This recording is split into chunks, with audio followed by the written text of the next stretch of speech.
Hi, this is Trisha from Cube Her Way. In this video, I'm going to show you how to solve the white cross of the 3x3 Rubik's Cube. To start off with, we are going to locate our white center. And then from here, you want to look on the bottom layer, and we are looking for any pieces that are white. So we have a white and a green.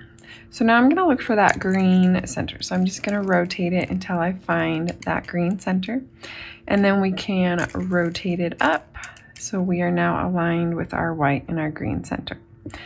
So we will continue to do that. Here we have a white and a red.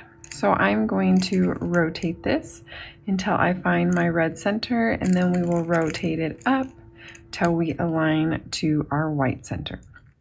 So let's continue to look here on the bottom. We have our white and blue. So I'm going to rotate this until we line up with our blue center. What you'll notice with this piece, if we line it up to our white, is that this edge piece is flipped. It's reversed. We want it to reverse it. So what I'm going to do is I am going to position this one to my right side middle here. I'm going to rotate it down. And then I'm going to rotate the bottom to the left. In this case, we had no white edge solved, so we don't have to rotate it back up. But in some cases, you may want to rotate this piece back up to resolve your white edge.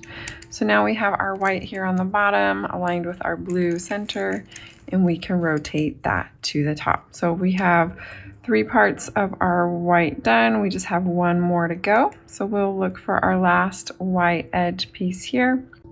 We have it connected to orange, so we are going to look for that orange center here, and then we'll just rotate that up to the top.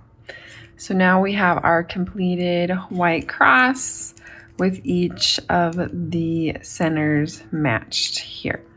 Check out my next video on how to solve the white corners.